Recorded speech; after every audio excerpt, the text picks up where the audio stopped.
Blog Talk Radio. Welcome, world. Welcome once again to Tuesday Talk with Key West Lou.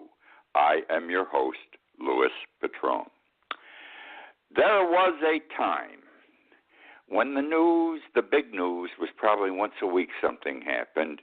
And other than that, the everyday news was easy to handle, didn't get you nervous, did not get a person excited, put them in fear or anything else. But things have changed.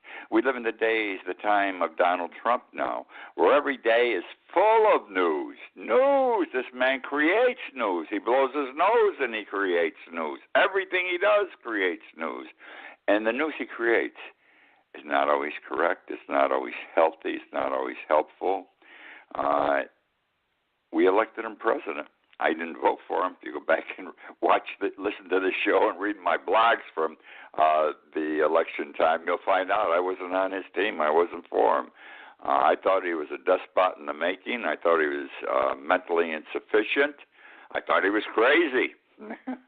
But be that as it may, we elected him president, and he's doing a lousy job. He is hurting us. Our friends for 70 years, other countries, are now becoming our enemies. And our enemies for 70 years are now becoming our friends because Trump wants to be like the head of those countries that are bad people. You know, like Putin, Kim, the Philippines, Duterte, the fellow who's president of Turkey. He wants to be like them. He wants to be a despot. He wants to be the ruler. He doesn't even want a Congress. He wants to make the decisions as he sees them, and that will be the law of the land, not the way we've been doing it for over 200 years. So we're in bad times, and the news is, oh, my God, that's all I can say, and that's all you can say, and it's tiring after a while. So much for my preamble or whatever you want to call it.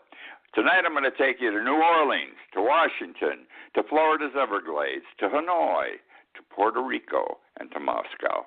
So let's start with Mardi Gras. Today is Mardi Gras in New Orleans. Big party. The women are going to be out there, many of them with their breasts exposed, and who knows what else. It's become a fun festival, an adult fun festival. And it's the day before Ash Wednesday, which in Christianity is the beginning of the Lenten season. Let's put everything in perspective. The Lenten season is where I'm a Catholic. We're supposed to give something up. I'm a fallen away Catholic. I haven't given anything up in years. But when I was in grammar school, I gave up candy, things like that. As I got older, I gave up drinking one year. I made it, but wasn't nice and it wasn't easy. Anyhow, because during Lent we're supposed to fast. We're supposed to deprive ourselves. And back in the day, depriving yourself meant you gave up certain foods. You didn't eat as much. Fasting. And Mardi Gras was supposed to be the day when people were gluttonous. That's the term. They were gluttons. They were supposed to eat and eat, enjoy all kinds of food, get fat that day. In fact, Mardi Gras has a second name. And do you know what this is? Mardi Gras is French. Mardi Gras is French. And you know what it's French for? It's French for Fat Tuesday. Mardi Gras is also known as Fat Tuesday because people gorge themselves with food. Now, we're in New Orleans, and in 1989, they decided they were going to have Mardi Gras in New Orleans. And there wasn't any of this show me your breasts and give me some beads and that kind of thing. It wasn't to be a tourist attraction, but it's for people to eat fine foods and as much as you can handle that day, because starting tomorrow, the first day of Lent, Ash Wednesday, you're going to be on. Well, things changed, and they made a dramatic change in the last few decades of the 20th century. I'm talking about 1970, 80, 90, 2000.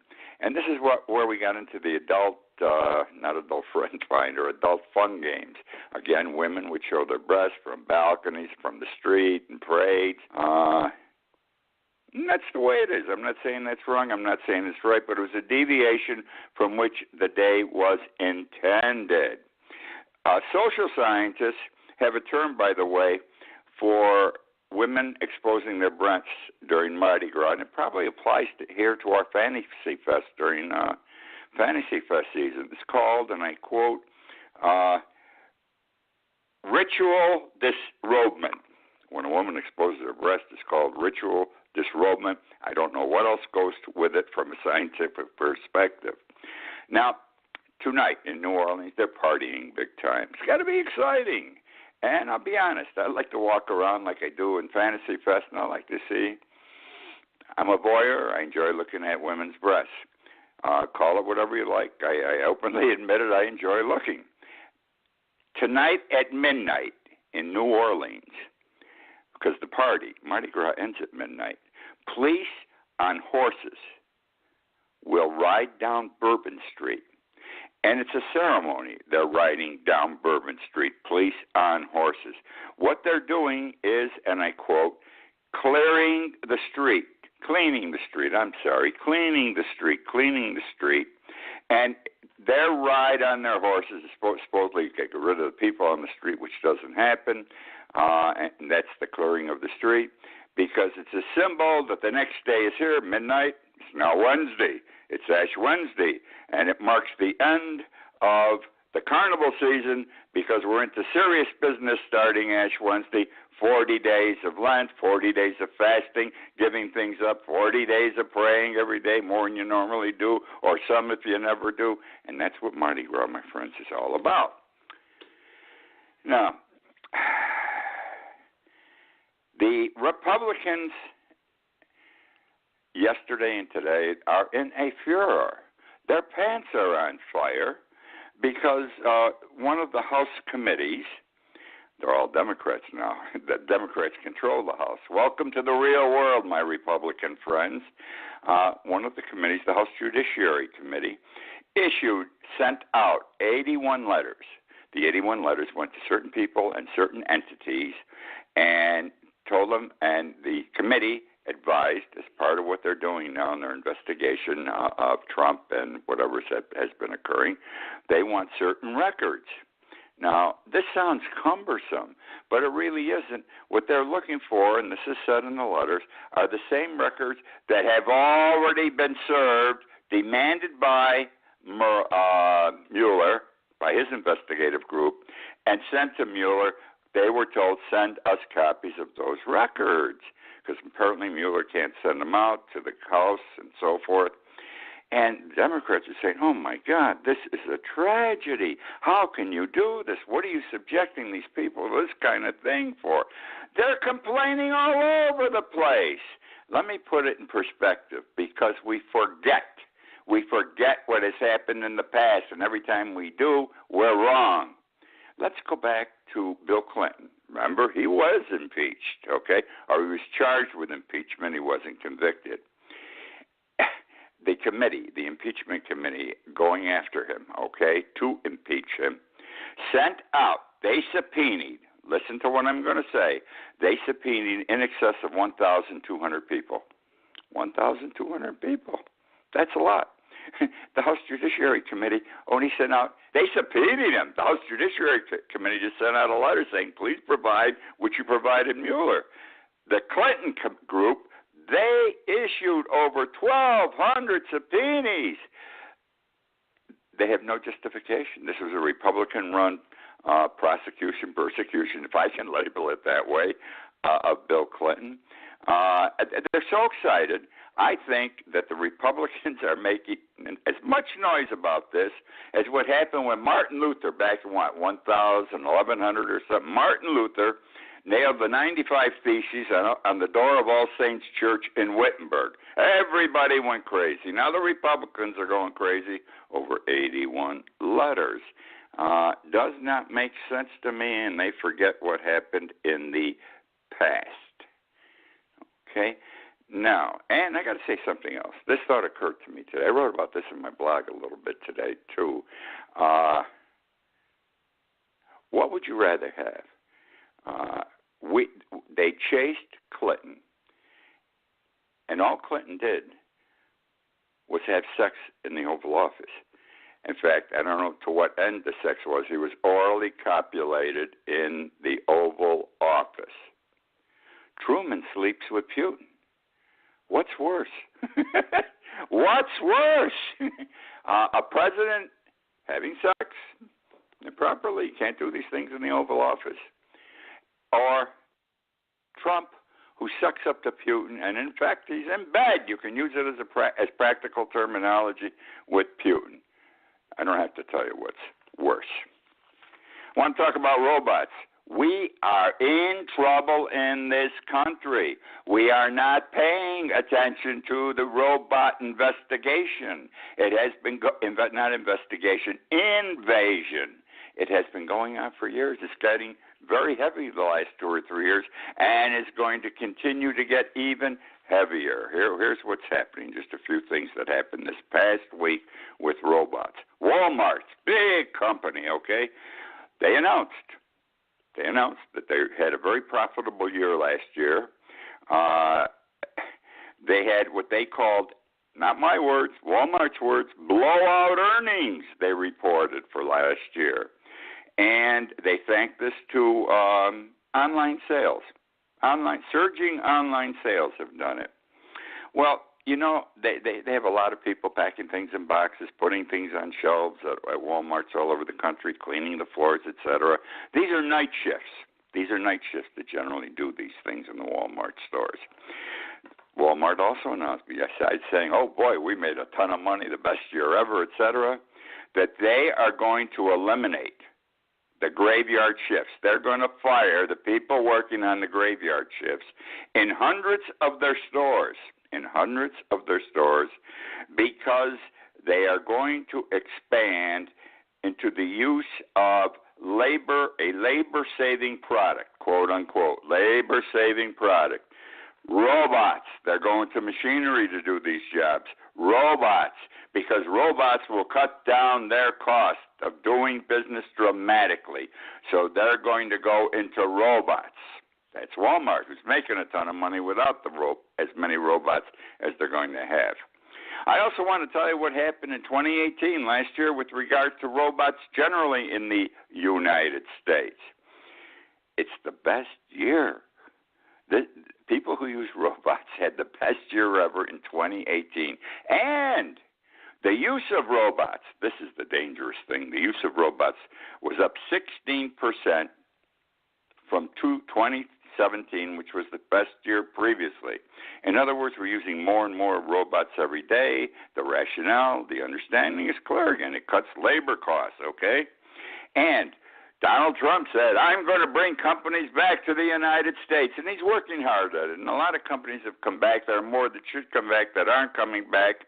But most of them that have come back, if not all, most of them that came back and are planning on coming back have already announced they're going to use robots. They're not going to use human beings as employees. They're going to use as many robots as they can, because it's the best way, the only way for them now to cut costs and because in the United States, understand what I am going to say, please. The cost of labor in the United States in manufacturing is the highest of any country in the world. To be competitive, these manufacturers claim that they must use robots to cut their costs. So there's going to be more people who are going to lose their jobs because of robots.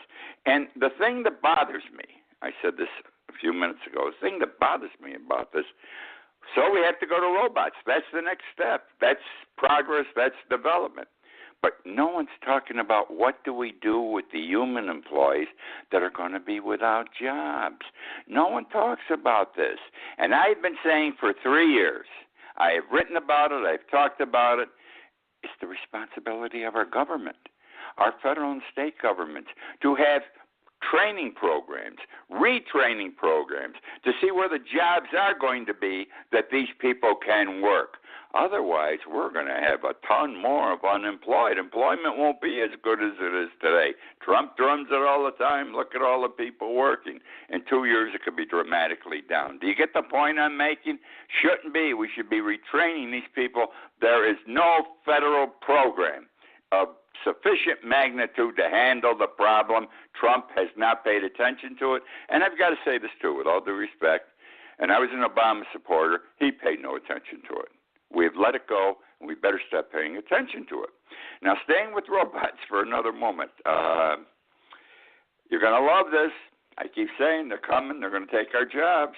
I don't have to worry. I'm 83. I'm retired. I'm all done working. But they're going to come and take jobs. And here's what's going to happen.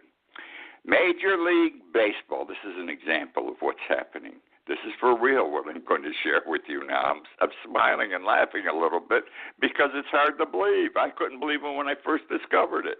Major League Baseball has entered into a contract with the Independent Atlantic League to test the use of robot umpires. You heard me.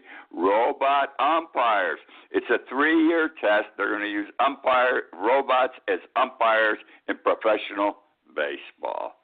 Now, if nothing else, exposure that I'm sharing with the use of robot umpires shows you how far the use of robots is going and how it's getting into our everyday lives. And we better start paying attention. You're not going to stop the wave of robots. You got to figure out, how do we retrain our people? If you don't retrain your people, everybody's going to be sitting on their ass saying, I ain't got no money. I can't get a job. Now, let's talk about dollar bills and $100 bills. I'm going to tell you something right now. Yeah, you're going to find difficult to understand also. This was a week of coming up with things that are difficult to follow. This surprised me. Today, there are more $100 bills in circulation than $1 bills. I will say it again. There are more $100 bills in circulation than $1 bills. Well, I got to tell you, I'd like to know where they are. I always have a pile. I always got 10, 20, $1 bills. Everybody gives you $1 bills, it seems, for change. I only have a $100 bill if I specifically ask for one because I'm going to give it to someone as a gift, or for some reason I just don't want to have a lot of dollars in my pocket. I'm going somewhere. I don't want to get my pocket picked. It's better to have 3 $100 bills than, 15 20s. All right, be that as it may again. Where are these $100 bills that we don't see? Well, most of them are in other countries, Europe, Asia, South America. And here's who's got the $100 bills. First, criminals. See, the $100 bills are easy to move. They're paper, they're light, and what they do is they make money from money laundering. Criminals all over the world, money laundering. You hear about it in the Trump investigation. I'm not accusing them of money laundering, but I'm telling you, in the end, they're going to get him and his family for money laundering. I've said this for the last 3 years. I've been definite on that. Money laundering.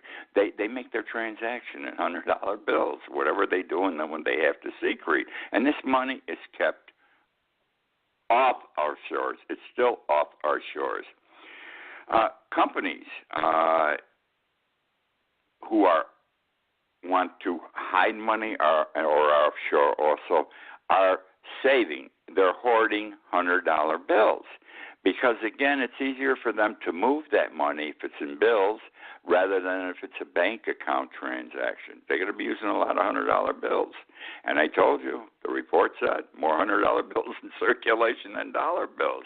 And the other thing is people here in this country, the United States, people like you and me who can afford it, are hoarding $100 bills because they're afraid the economy is going to drop, or the banks, and this is going to happen too in this country in the next 5 years. The banks are going to there's not going to be any cash. The banks are going to have the capacity, close down accounts, so they don't believe it's going to happen, or if it happens, the $100 bills or dollar bills, paper money, will still be good. So people in this country are hoarding $100 bills also because they fear what's going to happen with the economy.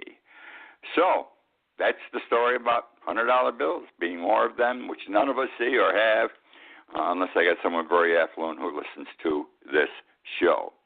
Want to get into some reptiles, some animals. We have a problem here in the Keys. Let's start first with pythons. Hurricane Andrew, 1998. a Category 5, the strongest, the most vicious hurricane that can pass over your land, took down Homestead, Florida. That's the northern part of the Keys. I went through Homestead 3 weeks after Andrew hit. I had tears in my eyes as I drove through. Not a house was standing. As far as the eye could see, not a house, not a building was standing. Everything, brick, stone, mortar, wood, got knocked down. What a tragedy. Well, a lot of people at the time, as it turned out, were keeping pythons in their home for pets. Adults and kids were keeping pythons. The hurricane grabbed the pythons, blew them around, and a lot of them ended up in the Everglades, these pythons. Now, they're very promiscuous. They propagate. Pythons propagate. I'm laughing again, but it's true. They propagate quickly. I don't know the gestation period. I forgot, but it's not that long. It isn't even close to 9 months. And so what's happened now, and the state of Florida never paid attention to the problem until about 5 years ago. And we were saying there's more and more pythons. They're leaving the Everglades. They're coming into lower Keys. We've had a few here. We haven't had a lot. If we had a half a dozen in the last 3 years, we had a lot. But they're coming down, halfway down the Keys now, and the state says, we've got to do something about this. They did this major study, cost a ton of money, and they found out, they determined, this is official news by the state of Florida, we cannot eliminate pythons because there's just too many. In excess of 1 million pythons is the estimate, and we get more and more every day. All we can do is contain them, hopefully, contain. Now come the iguanas. The iguanas started coming around about 15 years ago. I don't know where they came from, but we saw them on the golf course, et cetera, et cetera. Now they're all over the area here, Key West, all over. And some of them are 3 or 4 feet long. They're like dragons. Some are smaller. 10 or 15 will cross the road in front of your car. They're fast, though. I only hit one once. They move fast. They know how to get out of your way. But they're dirty. And here's the 2 things that people are very upset about. We plant flowers here. It costs money to plant flowers. It costs money to raise those flowers. They eat our flowers. This is not funny because, warm area all year long, people love to plant flowers. They eat the vegetation, especially the flowers. And the other thing is they defecate in our pools. And when they use what I'm going to say, when they shit in your pool, you got to get rid of all the water and replace it again. This happened to me 3 times. This is no joke. You get to hate iguanas. Well, they're now looking into the iguana problem. They hope that it won't be as bad as the python problem when they finish their study. It's always a study. I'm not even concerned about that. What we have a third reptile-type animal coming in. This may be a reptile. I think it's a big snake called an anaconda. Anacondas weigh up to 550 pounds. They are the second largest reptile by weight in the world. They are the second longest reptile in the world. Not bad, number 2, both of those things. We have anacondas here now. Why, I don't know. And I'll tell you why I don't know. They're in the Everglades. Everything starts in the Everglades. But they're coming out of the Everglades. And you should see some pictures of them. There was one on the internet the other day, 25 feet long, with a head and a mouth. You could put 2 heads inside. My head and your head. Do you get it? That huge, the mouth. And they don't know why they're coming from the Everglades, but we've got them. We haven't had any in Key West yet. And the reason I say they don't know where they're coming from, because anacondas exist in South America. How did they get up here? We never had anacondas here till recently, the last few years, because they're a South American snake. There was a movie a few years ago, 1997. Jennifer Lopez, John Voight, they were on some sort of a boat in the Amazon or something, and it was a horror film, and it was about an anaconda who attacked them. So we got a problem. The anaconda. Okay, I want to talk about measles, and I'm not going to say what you think I'm going to say. I'm just going to talk about measles briefly, and I'm going to tie it into child sex trafficking. We're very concerned in this country today. We have a measles epidemic. What's it, 180 cases throughout the United States? It doesn't sound like a lot on the surface, but we had nothing. And now we have one that's spreading because certain people didn't get inoculated, parents didn't believe in it, and all that sort of thing. So we have an epidemic. It's getting a lot of attention in the media, and a lot of concern is being given, and it's proper because this was a disease that was eliminated 20 years ago. How much do we hear about child sex trafficking? And let me tell you how this ties in. And I'll tell you why I'm sharing this with you. It has been estimated in the last 3 years, 18,000 children in this country have ended up in sex trafficking. And that's a lot, 18,000. And we don't read about it or hear about it that much. And here's how it plays out. You can start with some of the children that were taken on the southwest border from their parents. They can't find them now. Because under the rule, and it's also where children are placed in foster homes, where children are placed, they're taken by the government from the parent. They're placed in a foster home. Now, the government has a responsibility of keeping track of these kids, data-wise, where are they, it's who's taking care of them, but only for 6 months. At the end of 6 months, there's no responsibility by the foster parents, quote-unquote, or whoever's got them, the government, ICE, I don't know, and the government itself who took these kids away from the parents to deal with them, to keep track of them, to keep records. That's why we can't find these kids. And this article that I read, this study said most of them, and they believe the number is 18,000 a year, are ending up worldwide in child sex trafficking rings, that there is an epidemic that is very real with regard to this type child sex abuse. What can I tell you? It's something we've got to watch. We've got to pay attention to. We've got to look at. It's not more important. Measles are important because an epidemic of any type, vulgar disease, can get out of hand, and 1,800 can become 180 can become 18,000. But these kids are being picked up, and these kids are 10, 11 years old, some of them, that are being sold into the sex trade internationally. Lincoln, Abraham Lincoln. I'm going to give you a comparison between Lincoln and Donald Trump. Trump's big on numbers, very big on numbers. Lincoln had his first inauguration. You know how many people showed up for Lincoln's inauguration? 25,000 people. May have been a lot at the time, I don't know. May not have been a lot because everybody was unhappy. The Civil War was around the corner. Now, at Trump's first inaugural, his only inaugural so far, he made an issue as to whether his crowd was bigger than Obama's crowd, etc. The records seem to indicate that Trump brought out anywhere from 300,000 to 600,000, okay?